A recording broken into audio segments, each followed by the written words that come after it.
You were the word at the beginning. Shalom, shalom. You are listening to your humble servant, the Bishop Zerach Pinon, in your favorite short called A Few Minutes in the Presence of the Lord. Get ready. Creation, now revealed in you are Christ. What a beautiful name. A prayer. May my God, my Lord, my Savior, Lord Jesus Christ, be with us. May God touch us. May God provide His understandings. May God lead us. May God protect us. May God heal us. May God show us the ways, His ways, through our Lord Jesus Christ, by the power of Holy Spirit. May the Lord be with you.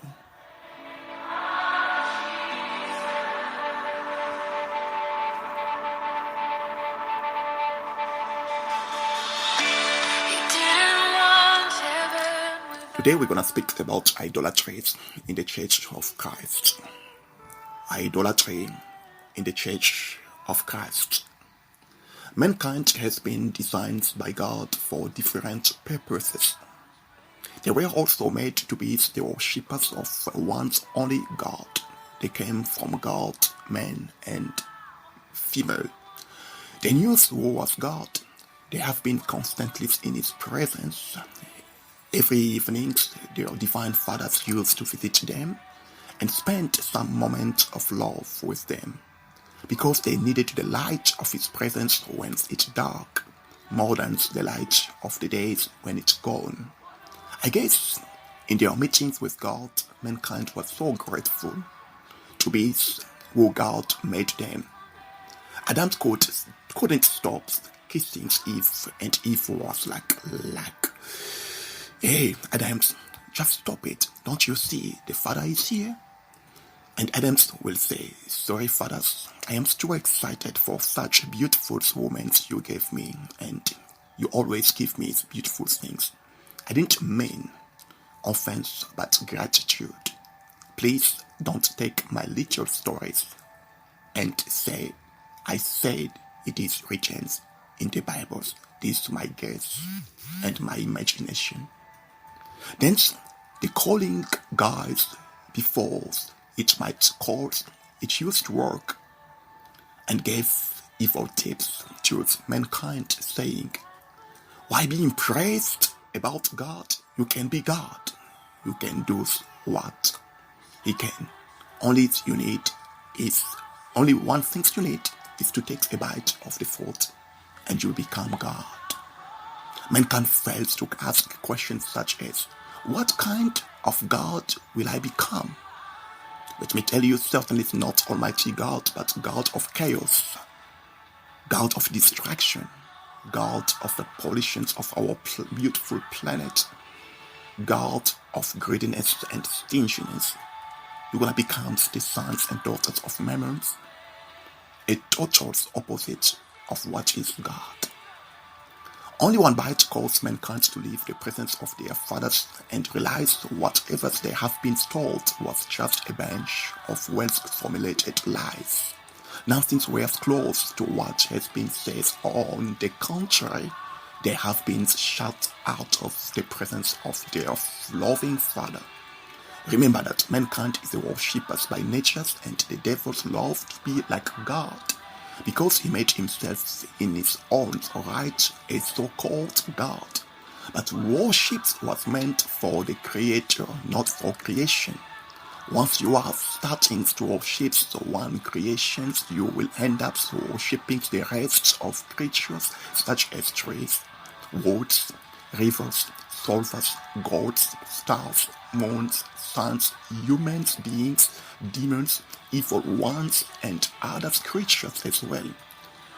All you need to know is you don't need a wooden cross to talk to your fathers or any Christian lyrics means anything related with Jesus or God. You don't need to project God to a statue or to any creation. You don't need to speak to anything of this world as you speak with your Father's God. God is bigger than that. And that is a big insult towards God, who is a creator to be taken as creation. Since the times of our forefathers, heaven is his throne and earth is his footstool. The actual ark of God, the true tabernacles, the eternal temples of God, his bodies is called the church. He is the head of the church, and he is the latest and eternally greatest, the teachers of all times. Once he said, true worshippers don't worship mountain, nor statues, not the cities of actual ruins, temples of Jerusalem, not a wooden cross, the so-called cross of Jesus when it was made by a skillful carpenters inside their workshop. How then this can be related to God or Jesus? The true worshippers will worship God in truth and in spirit. They are the kind of worshippers my Father seeks. God is spirit, and his worshippers must worship in the spirit and in truth. John chapter 4, verse 24 to 25. The worshipper is the ones who offers their bodies as a living sacrifice to God. Romans chapter 12, verse 1. And also from the fruit of their lips praise our Father. One thing is true, when you like the Spirit of God, you will end up worshipping things. The Spirit leads you to changing moments and ways of worship. Our Christian cross is a sign of our faith to the ones who died for our sins, but it will never substitute or be used to project on it the image of our God and his Messiah, our Lord Jesus Christ, Yeshua HaMashiach. This cult simply mocking the creators of creation. It is written, I will repeat, you shall worship God alone. The Lord Jesus said it loudly and clearly in the face of the devils in the books of Matthew chapter 4 verse 10. Please worship God alone. Worship God alone.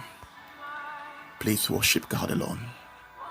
No statues, no wooden cross, nothing else.